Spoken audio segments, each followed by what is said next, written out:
ಇಲ್ಲಿವರೆಗೂ ನಡೆಸ್ಕೊಂಡು ಬರ್ತಾ ಇದ್ದೀನಿ. ನಮ್ಮಲ್ಲಿ ಪ್ರಮುಖವಾಗಿ ಉತ್ತರ ಕರ್ನಾಟಕ ಭಾಗದಲ್ಲಿ ಬೇಡಿಕೆ ಇರ್ತಕ್ಕಂಥ ಎಲ್ಲ ಕಬ್ಬಿನ ವರೈಟಿಯ ಸಸ್ಯಗಳನ್ನು ರೈತರ ಬೇಡಿಕೆ ಅನುಸಾರವಾಗಿ ಒಂದು ಉತ್ತಮ ಗುಣಮಟ್ಟದಲ್ಲಿ ಬೆಳೆಸಿ ರೈತರ ಜಮೀನಿಗೆ ಕೊಡ್ತಕ್ಕಂಥ ಒಂದು ಸೇವೆಯನ್ನು ನಾವು ಮಾಡ್ಕೊಂಡು ಬರ್ತಾ ಇದ್ವಿ. ಅದೇ ರೀತಿಯಾಗಿ ನಮ್ಮ ಕೃಷಿ ವಿಶ್ವವಿದ್ಯಾಲಯದ ಕೃಷಿ ಸಂಶೋಧನಾ ಕೇಂದ್ರ ಸಂಕೇಶ್ವರದಲ್ಲಿ ಕೂಡ ನಮ್ಮದೊಂದು ನರ್ಸರಿ ಘಟಕವನ್ನು ನಾವು ಸ್ಥಾಪನೆ ಮಾಡ್ಕೊಂಡಿದ್ದೀವಿ. ಅದೇ ರೀತಿಯಾಗಿ ಎಸ್ ನಿಜಲಿಂಗಪ್ಪ ಸಕ್ಕರೆ ಸಂಸ್ಥೆ ಬೆಳಗಾವಿಯ ಕಬ್ಬು ಸಂಶೋಧನಾ ಕೇಂದ್ರ ಯರಗಟ್ಟಿಯಲ್ಲಿ ಕೂಡ ನಾವೊಂದು ಘಟಕವನ್ನು ಕೂಡ ಸ್ಟಾರ್ಟ್ ಮಾಡ್ಕೊಂಡಿದ್ದೀವಿ. ನಮ್ಮದು ಮುಖ್ಯ ವಿಜಿಟ್ ಬಬಲೇಶ್ವರ ತಾಲೂಕಿನ ಸೇಗುರ್ಸಿ ಗ್ರಾಮದಲ್ಲಿದೆ.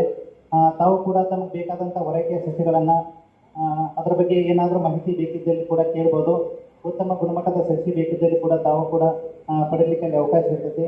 ಅದಕ್ಕೆ ಸಂಬಂಧಪಟ್ಟಂಥ ವಿಡಿಯೋಗಳನ್ನು ರೈತರಿಗೆ ಕಬ್ಬು ನಾಟಿ ಬಗ್ಗೆ ಭಾಳಷ್ಟು ಗೊಂದಲ ಇದೆ. ನಾಟಿ ವಿಧಾನದ ಬಗ್ಗೆ ಆಗಿರ್ಬೋದು, ಕಬ್ಬು ವೆರೈಟಿಗಳ ಸೆಲೆಕ್ಷನ್ ಬಗ್ಗೆ ಆಗಿರ್ಬೋದು, ಭೂಮಿ ತಯಾರಿ ಬಗ್ಗೆ